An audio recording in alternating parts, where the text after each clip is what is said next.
Are you looking for a way to help your brick-and-mortar business drive more traffic and increase your sales? Look no further than the Receipt Paper Podcast. In this podcast, Joanne and Kyle provide their sage advice on how to make your brick-and-mortar store the hottest spot in town. Whether you're just launching a new business or trying to grow an existing one, these informative episodes will leave you inspired. In each episode, Joanne and Kyle take on a different topic related to running a successful business.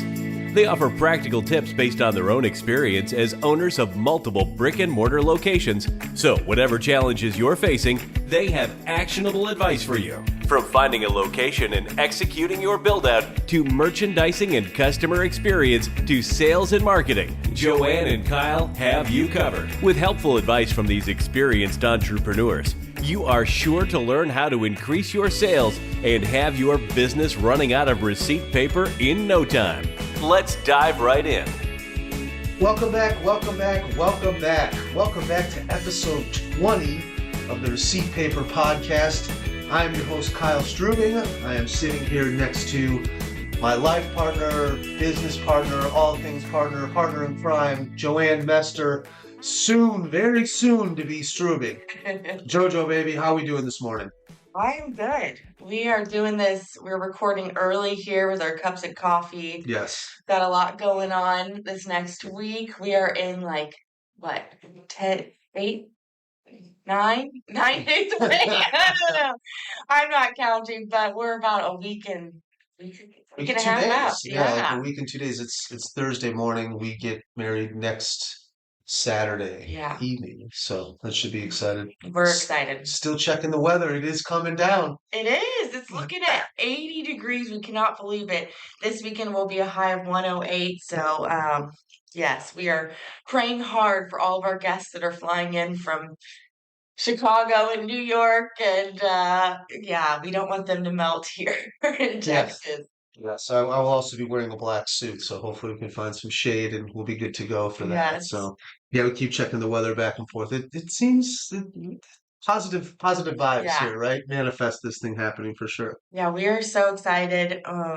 Not only are we getting married, but then after we're going to head to Colorado and take advantage of a week off, good weather, disconnect a little bit. So disconnect a lot of it. Yeah, it's needed. It's had a busy summer. This last week has definitely been challenging with staffing and stuff. We've had some challenges. There's some advantages to running lean, and then like this, there's some disadvantages to running lean when things happen, man. It was certainly a struggle.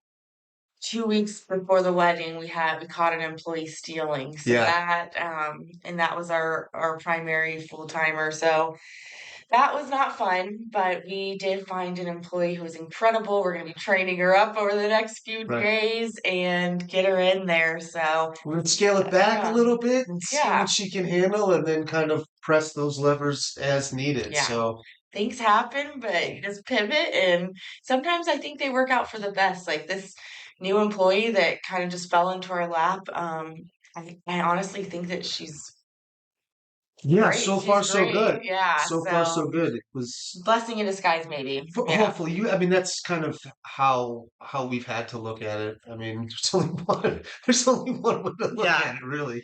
But it's good. Everything seems to be lining up. Luckily, we've been around and have done some good business and have some friends that can at least step up and do some. We won't be closed. Will it be totally optimal? No, but this is a time for us to rest and relax, and we certainly need it. We generally take I don't want to say a decent amount of time. We take 10 days, 2 weeks every September. Yeah. Get us ready for the holidays, kind of decompress from the summer. Because the summer's here, especially down there, they're rough. We get tired, beat up. Yeah. So it's you gotta take that time. Gotta take that time. Definitely get some fresh air. So this morning, before we get started, this episode is brought to you by Tap Mango. As most of them are. As I've said before, Tap Mango is our number one service that we use, that we get the biggest ROI on. Tap Mango does our rewards program, our text campaigns, all that stuff. Tap Mango we've had since day one. I'm having a down day at the store, and since some things are kicking, we'll fire off a text, and boom, we're right on our number. So definitely, if you are if you are in the market for something like that, go check out Tap Mango. And go check it out via our page, which is Master Brick N is in Nancy mortar.com/Tap Mango. That's Master Brick N mortar.com/Tap Mango. Jojo, Yeah. you If you use don't Tap have Mango more of the for the functionality. You can elaborate a little bit. Yeah, if you don't have a loyalty or rewards program, go get one. Go check out Tap Mango. If you don't have a way that you are collecting customer data, go check out Tap Mango. Highly recommend it. Next week, don't worry, we'll be pre-recording some episodes for you, but next week I will be diving into email marketing, and you're really going to want a way to capture those email after that. So, um, well, enough of that. Let's get to today's topic. This is one we've been brainstorming for such a long time. Right. We're finally made this decision, and we've decided to come share with you why we made this decision, a little behind the scenes episode. And this episode is going to be all about our decision to completely rebrand our business. Right. So we want to share with you why it was time for us to rebrand and why we made the decision. It's a big decision when you decide to completely change that sign on your window, change everything. It can be, a scary thing, I think, for business owners, but for us it was needed. It was Right. time. So, so we have decided to completely rebrand our business. So we're going to start with sharing with you just a little history of our business so you can understand kind of where we've come, and it'll make more sense as to why we rebranded. And then we're going to share with you the 5 reasons behind our decision so that you can start evaluating your business. It's never a bad idea to just constantly be evaluating your business. Are your customers changing? Is your demographic changing? Are your products and services changing? As things change, you may want to evaluate, is your brand still matching that? So my hope for today is just that you getting a glimpse behind our decision will help you understand branding a little bit better, but also, how you can constantly evaluate your business. And for the newbies too, like this can also be starting your actual brand too. Yeah. So you don't have to have something going right now. If you're just opening, you're just starting, look at kind of it's not struggles, but look at the story and see how it evolved. And maybe as you're opening, you can see, oh, maybe I didn't consider that or whatever. There's a couple of key points or key mentalities, themes, I want to say, that we learned later after being in business for a while that you can learn now. you can learn now, but also you can prepare for moving forward too as well. Yeah. Help you see into the future. Yes. So let's dive into a little bit of history. Right. So the first business we ever opened 5 years ago is the business that we're rebranding today. When we initially opened this business, we opened under a franchise. Right. So we saw this opportunity. We were new to the brick-and-mortar business realm, and we're hopeful to get a lot of support. And there was a CBD store brand out there that franchised, and we went all in. So we started with all of their products and obviously their brand name on the window. A few years into business, we had a lot of extra space in the back. Yeah, that was the first thing. Yeah. So we had a ton of space that was just, you're paying rent for and you're not using. Yeah. So our unit before us, it was a waxing studio. Yeah, they did a bunch of other things. It was a spot where you could, if you were a provider, you could get a whole bunch of stuff done. If you were a provider, you could use it as well for what you did, and you could book through that. And there was a whole bunch that went on there, and it was an interesting business for sure. But So they had a bunch of service rooms. So Exactly. That had sinks in them, and it was just set up to do a lot. It was set up to do services. It just was. There was 8 different rooms, including the bathroom that was all cordoned off, and it was already built out for us. And we were using, I mean, I think I had 3 offices. We had a closet. We were doing, and it just started and it evolved. We were doing, we had a chiropractor in there. We had a whole bunch of different stuff in there. So, but yeah. Yeah. So when we first started, we just had the product up front. Right. So we were just using that space, and like Kyle said, we were kind of just using the back as our offices. And we always had something in mind, like we want to do something back here. We just weren't sure what yet. And that is one thing I do recommend. If you are multitasking, come back to me, because if you are just starting out, you do not need to go all in on everything all at once. Right. You can grow with your business. So I know a lot of people get intimidated thinking I need 10 service rooms to start off with, or I need, 5,000 products. You do not have to start off, at 100%. And you can grow. You can still have a vision for your business to grow. So just a little side note there. But we did have these service rooms. So about 3 years into business, we were like, we need to utilize this space, square footage wise, we are not capitalizing on everything we can at this unit. And we were really wanting to evolve our wellness offerings. We had people coming in all day long saying, I can't sleep, I'm having anxiety, I'm in pain, I want more energy.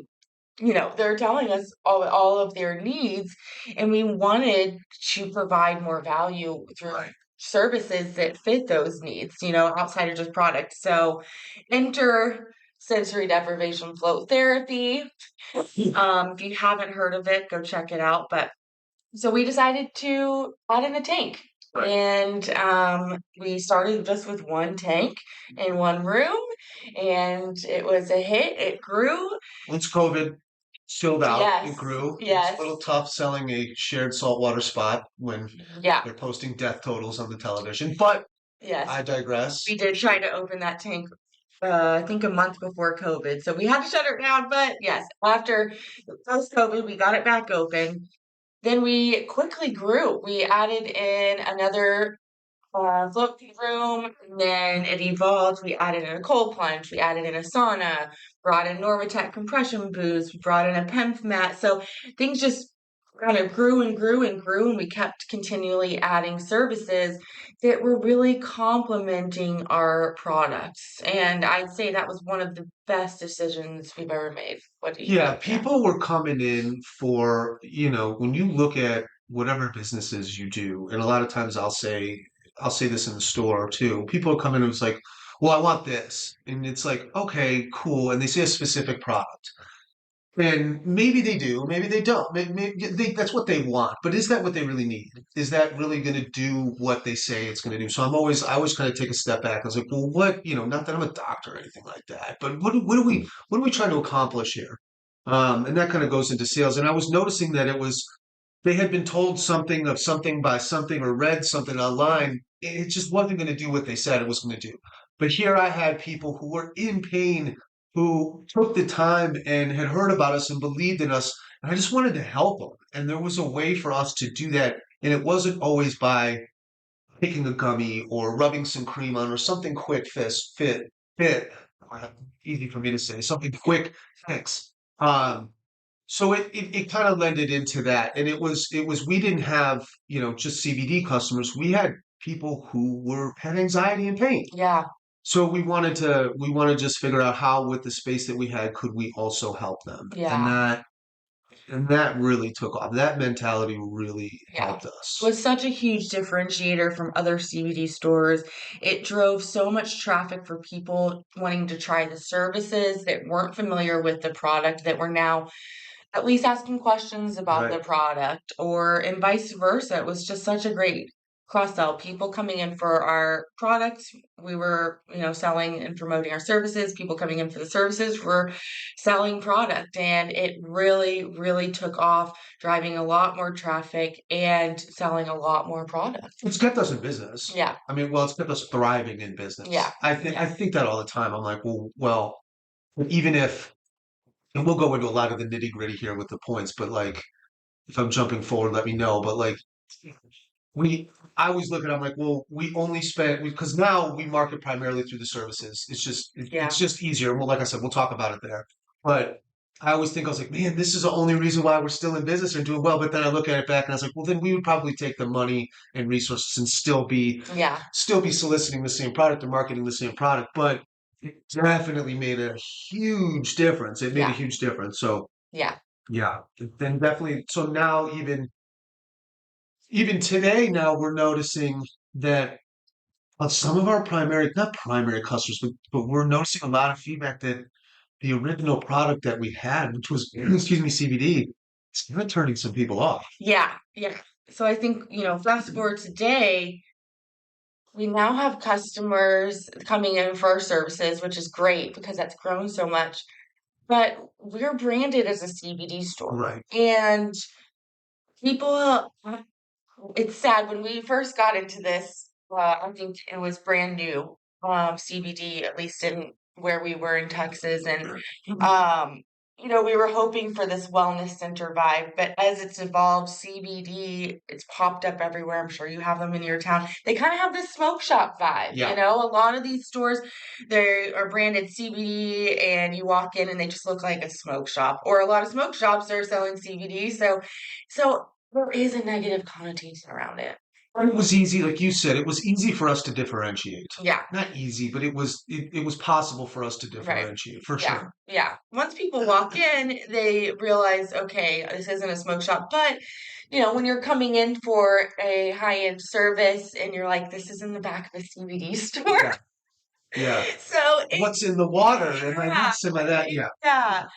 So, our demographic evolved as our services changed. Our, customer avatar as we knew it had changed, and it just wasn't fitting anymore. People were having trouble finding us, and we'll explain why here in a bit. It's a little clunky. I mean, it's nice, it's pretty. It's just the customer experience is a little, it's a little off. But even from the colors on the wall, all of the logo and everything, it just didn't match what we were going for anymore.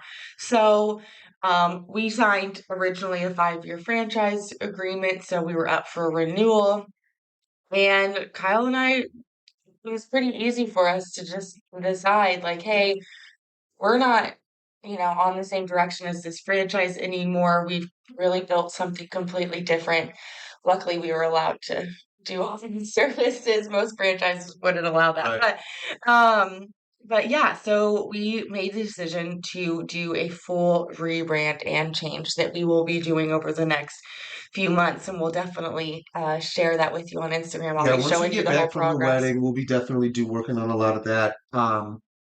The actual physical, I mean, I know Joanne on the back end is we're working a ton on it, but the actual physical, hanging up things, replacing things, doing this, doing that, that will all be done when we get back. And hopefully for full launch, ready to roll by 2024. Yeah. So I'm super excited about it. We definitely have outgrown, and we do so much more than just the CBD and the original franchise. And we can talk about that. I mean, that's probably a podcast episode on its own, the whole franchise thing. But it was definitely helped us. So we can get into you want to get into the 5 reasons behind it? Yeah. So now that you know a little history about, this will make a lot more sense to you. So, so let's dive into.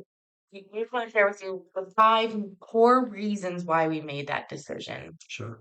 So the first one for us was we wanted to lead with a feeling and not just a product. So I want to say even 18 months in, we had this huge epiphany. And I will say, and I mean, it was this guy named Paul Booth. I'll just give him his props, give him his shout out. And it legitimately, he's on Facebook. He's big into the CBD space, business space. And I want to give him his props because he says that CBD is just an ingredient. And this can apply to you guys, however, whether it be cupcakes, muffins, whatever it is. And that resonated so much for us. And I was like, Oh, and he was like, what other industry do you just, our entire store is built off of one ingredient? Yeah. And I was like, I couldn't really think of what it was. He's like, you're not trying to push CBD. We're trying to relieve anxiety, relieve tension, relieve pain. And he's a little bit more of a branding guy, but it totally made sense. And that for our entire store, our products totally changed then Yeah. after that. We were looking for things that were built towards what is the problem? Let's fix the solution. And a lot of times people get in, and CBD was kind of faddish there for a while too, where everybody was pushing it as this end all be all solution. And it lost a lot of traction. And I think it got snake oily there for a second Mhm. because of that. Now, if people are coming in for that reason, what's the difference? As long as it's safe, it's healthy, it's effective. If yes, CBD is the basis of the products, of all of the pretty much most of the products that we have, or at that time when we had this epiphany of what, it was all of the products, but what else can we do to help these people? Because really, as long as it's effective, you want them to come back, right? We're trying to help these people. I mean, I cannot stress enough how much that just shift in mentality or shift in how we were viewing this really helped us Yeah. out from the top It down. completely changed everything. We It completely instantly changed that. we wanted to go take CBD off the front door Yeah. immediately when we heard that, but we couldn't. But so, like, it's no matter what business you are in, what product or service you are selling, don't lead with the product or the ingredient. Lead with how it's going to make people feel. Right. Your brand wants you to evaluate. If you're just now creating your brand, wants you to evaluate. Your brand shouldn't match the product or service. It should match the feeling Right. that people feel when they use it.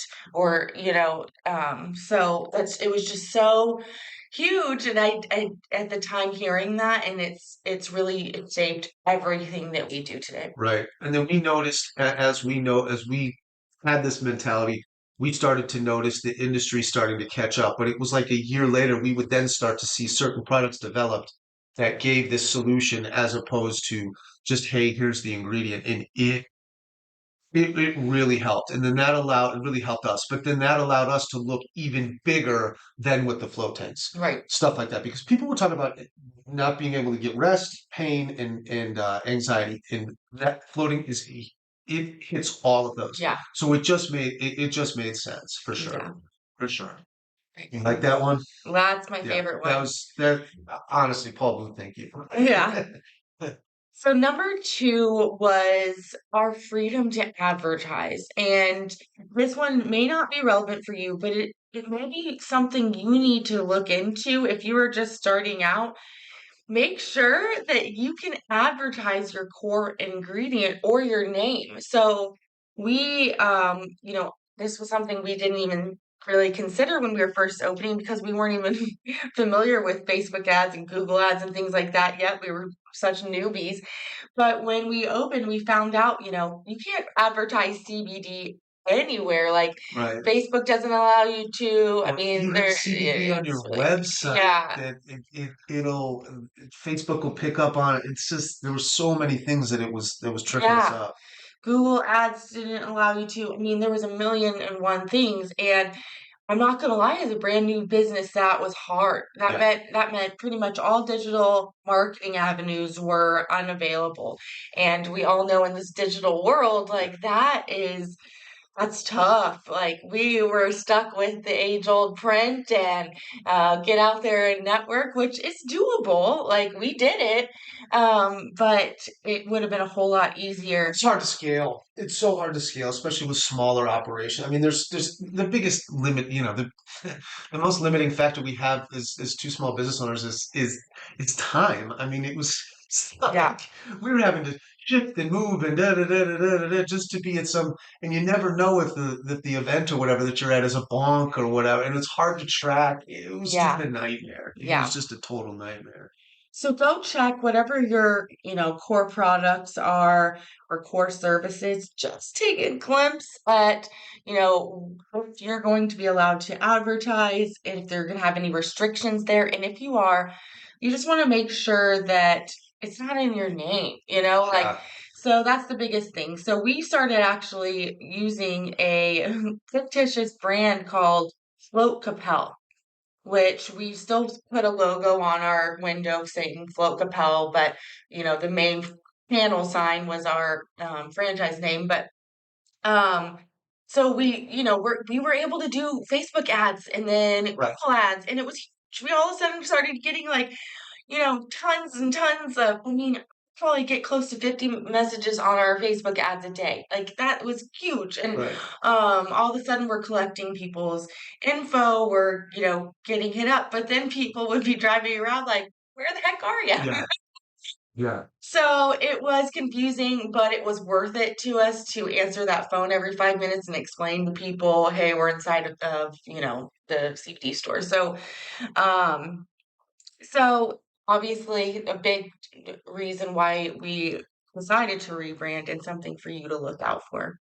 Yeah, this will allow us to push the CBD stuff down. It won't be just CBD. We'll be selling products on top at our wellness center now. Yeah. It's just flat out.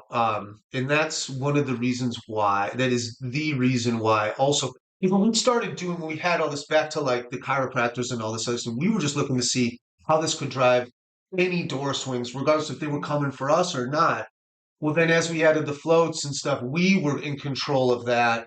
We could get people with the same avatar, the same people were coming for CBD, also for floats and all that. We'll go into that. But it didn't really matter how we were driving traffic, but Float Propel allowed us to then get on digital. Yeah. So people were booking or seeing us, getting eyeballs on us. It didn't matter how they were coming. Yeah. It really doesn't matter why the people come in. Yeah. You want them in your door. And then, hey, oh wow, you have this, you have that. Our product took off, our sales for the services took off, and it really just took off. That is one thing. If you do have restrictions on ads or something like that, go create a fictitious website. And I'm telling you, fictitious is harsh. I guess fictitious, but it's real. It's real. It's a real website. But basically, you want to create fictitious is a good word. Go create a different branded website, and drive people to your business without whatever restricted keyword that is. And get people through you can do it. You can get people through the door, if we have it's now set as like Suite 113A now. Yes. Suite 113, then Suite 113.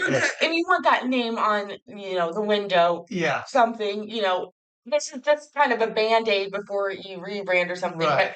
But that is one of the biggest things that helped us really increase before we were able to do this big rebrand. So. Oh yeah. And then it goes back before. Now we're spending money on Float Propel to drive people in. We can track our ROI. There's data capture. There's this, there's that. As opposed to just guessing about it. Yeah. And it's the same people. Yes, some of them kind of tilt their nose up towards CBD, but it's not just CBD either. There's all types of other products. So it was it has been absolute game changer for us. It has. And then we can remarket to people. Like we said, your net worth is your net worth. And if you're not able to be online, how are you until they're in the store? How are you capturing these people's data? Isn't it your network is your net worth? So I don't know. I don't know. It's still early this morning. We've been painting. I've been puffing fumes. Yeah. Yes. No. For sure. But that was 100% helped us out. Number 3, Jojo, you want to take this one? Yeah, so this one we've mentioned, but our target customer had changed and our brand no longer fit that demographic. No. People that were coming in to utilize our float therapy and sauna and cold plunge, they weren't the same demographic as just their CBD customers. And I think that, I mentioned this earlier, but when we first started out, we had a lot of CBD customers, and then it evolved that we added, I'm sure you've heard of like the Delta 8s and Delta 9s, things like that. And, a lot of these other stores did get very much a smoke shop feel, and it was people coming in looking for those types of products. So they just weren't fitting anymore. And the franchise was a lot more with that brand too. And it reached a point where it just wasn't fitting what we were doing. We had evolved so further that it just wasn't fitting. Yeah. Yeah. you know? And I just think it's so important. This is something I would do every year even, is just go we're big proponents of creating a customer avatar profile. Right. But I think you should redo it every year. Who is your target demographic and who is coming into your business? Because it will change. If your products are evolving, which, hope that your products and service are evolving because you don't want to stay stagnant. Sure. But, your experience may be evolving, what people want is probably evolving, and you should constantly be evaluating that. And it's okay for your business to change. That's the luxury of, It being your business. yes, you get Yeah. to say, hey, this core product that I thought was working one day, people don't want it anymore. So let me Right. pivot and change to something else. And that is okay. But we just need to evaluate and make sure that your brand is also fitting that.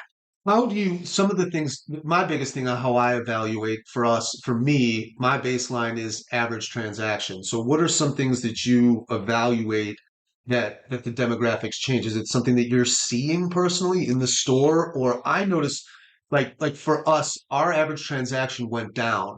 So I think especially as the deltas and stuff like that came Yeah. out. So it was like, and that wasn't necessarily the customer that we wanted because we were going considerably under that average transaction. So if you have an average transaction, I just want to give them some that's a insight. good It's point. some maybe a potential marker. Yeah. What would you say? Something that you Well, that's one of the great things about using Facebook ads now is it provides you so much demographic data. oh So like who is clicking on our ads and who is actually booking, you can see that demographic. Like it's primarily females over the ages of 40, and that wasn't fitting our our brand, where our brand was kind of tailored more towards, what would you say? well originally we tried it. It was over 40 head of household, female, things like that, and then it just I think the nature of the business, Yeah. just the industry too as a whole was a lot. Perception of The perception was it got a lot younger.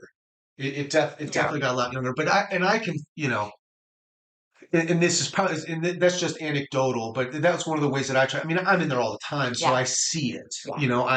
I can see it, I can feel it, but it's definitely for us. It was the average transaction. I can tell 100%. Yeah. So it was just it went from a lot more like pre-rolls and little Yeah. stuff. Yeah, that's a great point. Definitely take a look at those tools. If you take a look at Google Analytics and Facebook ads, if you're running them, all those tools will share demographic data for you on who's coming to your website, who's actually taking an interest, and it might be different than what you first thought when you started out.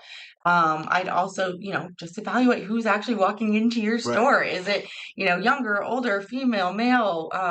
What does that look like? And is that evolving over time? Are So they coming from strictly only your town? Are they, yeah, like get to know these people? yeah, if they're coming from far distances, maybe you need to start, Yeah, attracting other for sure. people.